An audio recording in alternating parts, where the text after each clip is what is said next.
Sebenarnya ya, saya ingin pendidikan di Kabupaten Berau itu ya. Saya kalau ini selalu terharu ya, jadi mohon maaf. Saya ingin memajukan pendidikan di Kabupaten Berau. Ya, saya baru ini Bu, maksudnya ngobrol sampai nangis masalah pendidikan gitu, berarti kan Masya Allah Ibu tuh ketulusannya luar biasa sekali Bu. Jadi saya dulu sedih lagi. Karena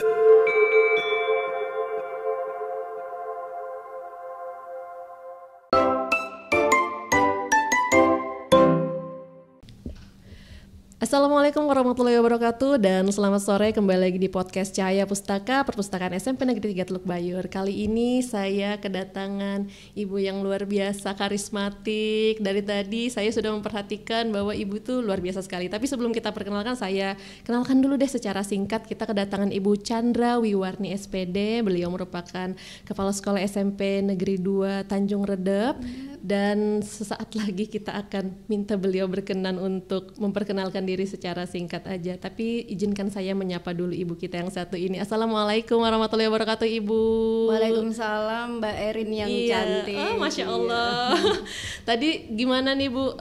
Kita mungkin akan ngobrol secara santai-santai aja karena tadi kan ibu ini tadi barusan mengisi BIMTEK di SMP 3 Teluk Bayur. Jadinya kita nggak bisa kasih pertanyaan yang serius, kita akan santai saja karena dari tadi pagi ya Bu ya. Dari tadi pagi Ibu sudah lumayan lelah ini saya lihat karena harus Bu harus menyampaikan berbahasa dengan baik, harus agak tegang gitu ya.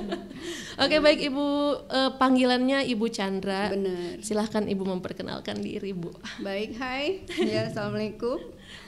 Selamat sore ya, sudah sore ya. Perkenalkan, nama saya Chandra Wiwarni. Tempat lahir saya Tanjung Redep ya, 4 Oktober tahun 1975. Jadi saya adalah putra daerah. Luar biasa sekali. Ibu gimana nih Bu? Sebagai putra daerah, apa nih Bu yang mau dibagi bersama kita di sini nih Bu? Kedatangan Ibu di SMP Negeri 3 Teluk Bayur. Baik ya, untuk anak-anak muda mungkin motivasi bagi kita semua ya adalah daya juang ya yang sebenarnya yang harus kita punya. Ya, seberapa apapun tantangan yang harus kita hadapi, ya bagaimana kita bisa menyelesaikan masalah itu ya dengan baik. Mungkin ada saja penghalangnya ya, jadikan itu sebagai pelajaran. Luar biasa sekali Bu. Saya baru berapa detik di sini tapi saya sudah dapat banyak ilmu dari Ibu Chandra. Ini pemanggilnya Bu Chandra. Benar, Bu Chandra. Bu Chandra. Tadi saya sedikit dengar dari teman-teman tuh ada yang bilang Bu Chan seperti itu ya. Benar. Karena emang selain Bu Chandra panggilannya juga Bu Cantik juga bisa ya. Terima kasih Mbak. Kayaknya enggak punya uang kecil saya ini ya. Ada uang besar yang ada juga ya. Baik Bu, sebagai informasi aja bahwa tadi kita menyelesaikan BIMTEK tentang pembuatan modul pembelajaran berdiferensiasi ya. Benar. Bu. Baik, Bu, pembelajaran diferensiasi ini kan sedang banyak sekali dibicarakan ya Bu, karena kita memang ya seperti yang kita tahu bahwa kita sedang menghadapi perubahan yang cukup signifikan dalam pendidikan yang ada di Indonesia, bukan cuma di Kabupaten Berau tapi juga di seluruh Indonesia. Dan perubahan itu tentunya ada dampak-dampak atas perubahan-perubahan itu sendiri. Menurut Ibu, pembelajaran diferensiasi ini apa sih Bu dampaknya Bu bagi siswa terutamanya, karena kan memang kita itu terpusatnya sebenarnya kita ingin mengembangkan siswa lebih lagi dan lebih lagi seperti itu. Apakah pembelajaran berdiferensiasi ini punya dampak yang besar Bu menurut Ibu? Silakan Bu. Baik. Sebenarnya dampaknya itu kalau saya nilai ya ke arah yang positif itu bisa, kemungkinan besar itu banyak akan terjadi. Karena kita tahu ya, kita mengukur juga diri kita. Ya kompetensi manusia itu kan banyak ya. Antara kompetensi yang satu dengan satu tidak akan sama. Betul. Ya mungkin Mbaknya sebagai penyiar ya memiliki kompetensi linguistik yang bagus ya. Tentu saja itu tidak dimiliki guru yang A, guru yang B. Betul. Ya demikian juga dengan siswa yang lain. Ada yang memiliki kompetensi kinestetik. Ya, bidang olahraga itu pasti ya, kinestetik jasmani ya. Nah, ini yang menentukan. Kemudian ada siswa yang memiliki kemampuan matematik logis ya. Betul. Nah, jadi ada 8-9 kemampuan manusia ya. Yang sudah saya pahami itu menurut Robert Hubbard ya, kalau tidak salah itu ya. Betul. Nah, Jadi seperti yang tadi kita sudah bahas, ada siswa atau human, ya, manusia itu memiliki beberapa macam kemampuan, ya, apa namanya tadi ya Kak? Saya lupa tadi. Yang orang yang memiliki banyak kemampuan, multi talent. Nah, ini kita bisa lihat sekali ya di lingkungan sekitar kita, atau ada yang public figure yang memiliki multi talent ya. Betul. Yang banyak ya. Betul. Dan kita mungkin mengaguminya ya. Nah, itu salah satu. Nah, juga dengan siswa kita. Nah, sebagai guru juga tentunya ada dalam pembelajaran itu ya, kompetensi siswa. Ada yang memiliki auditori ya. Nah, jadi gaya belajarnya ini kembali ke gaya belajar yang seperti kita bahas tadi. Betul. Ya di ruangan. Auditori, apa auditori itu? Dengan melihat dengan apa tadi ya? Audio ya. Dengan audio, mendengar ya, kemudian mereka bisa langsung mengerti ya.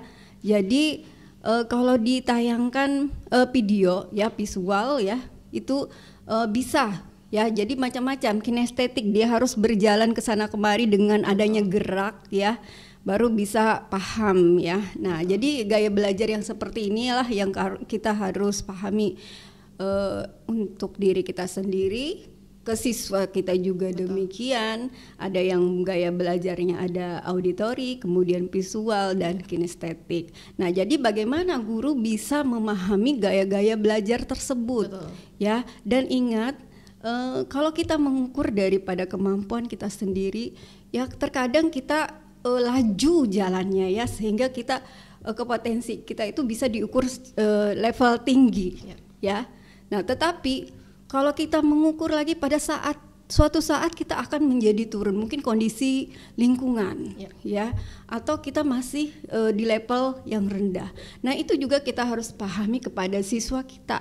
Jadi kita jangan memaksakan siswa kita itu menguasai semua materi yang akan kita sampaikan. Karena apa? Potensinya siswa itu berbagai macam, berbeda-beda. Ketika kita membahas tentang pembelajaran berdiferensiasi ya Bu, itu juga ini sebenarnya pembahasan yang sangat menarik dan bisa kita kupas secara panjang lebar gitu ya. Baik. Bu, karena kalau yang saya tangkap itu pembelajaran diferensiasi itu kan artinya kita menarik perhatian siswa atau peserta didik supaya mereka itu mau belajar dengan kita dengan metode-metode tertentu. Dan juga sebagai guru akhirnya kita dipaksa untuk mengetahui potensi-potensi siswa yang berbeda-beda. Tapi Bu, sebelum kita mengaktifkan atau menerapkan pembelajaran berdiferensiasi ini, menurut Ibu apa hal pertama yang harus kita lakukan gitu Bu secara teknis sebelum kita saya mau menerapkan pembelajaran diferensiasi, apa dulu nih Bu langkah pertamanya ketika kita mau mengadakan pembelajaran itu? Iya, baik. Jadi sebenarnya ada asesmen ya Bu, Mbak ya. Saya panggil Mbak aja ya, masih muda. Asesmen awal itu penting sekali dilakukan oleh guru ya. Kalau dulu namanya pretest ya. Nah, kalau di awal tahun pembelajaran kita guru itu disuruh melakukan asesmen diagnostik ya, bagaimana gaya belajar siswa, kemudian lingkungan belajarnya dari awal itu di mana, itu harus kita pahami. Jadi seperti dipetakan seperti itu ya Bu? Betul sekali, ada pemetaan. Kalau perlu ya, ini pendapat dari salah satu rekan saya, ya memang kita harus merangkul psikolog ya, psikolog itu kalau sekolah-sekolah yang besar ya.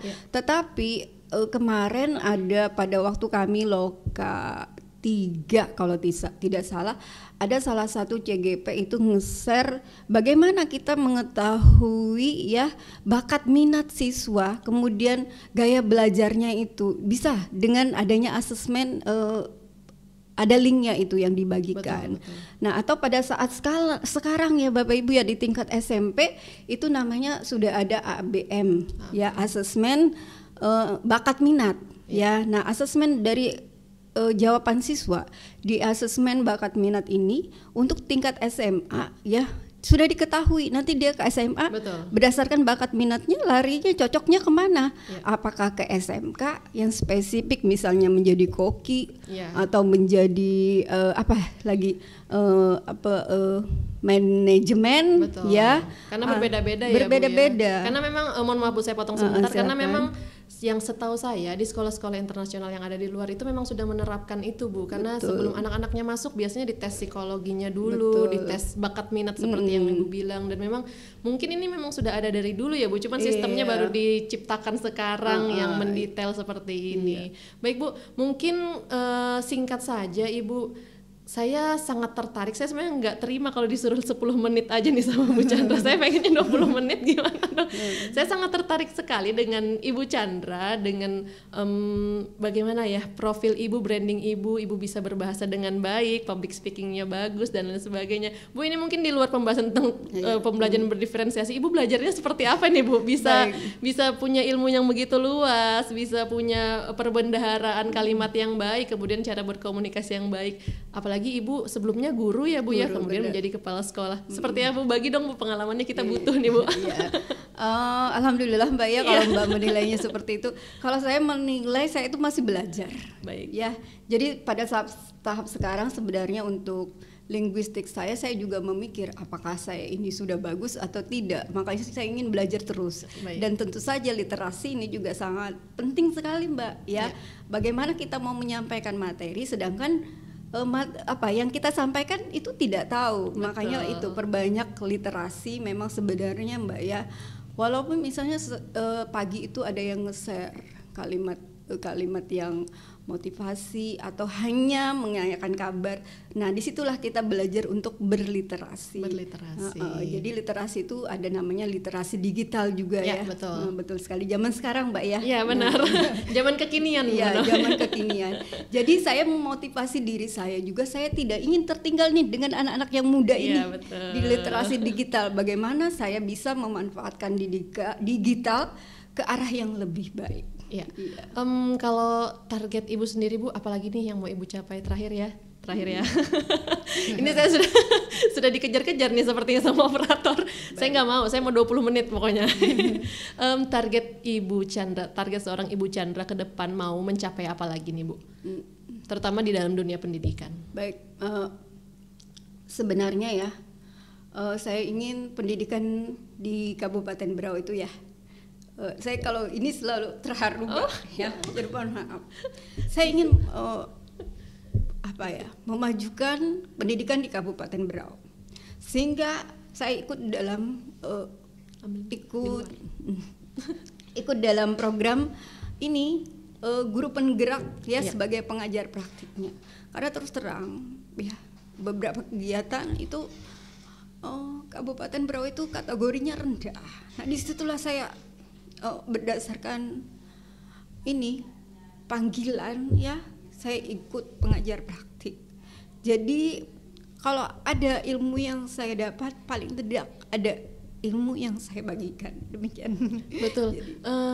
Begini Bu, sebenarnya berarti kan dalam prosesnya Ibu bukan cuma melibatkan fisik tapi juga hati dan ketulusan ya Bu. Sebenarnya apa sih Bu yang bikin Ibu terharu setiap berbicara perihal pendidikan yang ada di Kabupaten Berau seperti sekarang, bahwa Ibu tuh juga benar-benar, artinya benar-benar tulus ada di dalam ranah ini seperti itu. Apa yang paling membuat Ibu terharu atau sedih gitu Bu ketika Ibu menyampaikan tentang wacana-wacana ini gitu? Ya baik,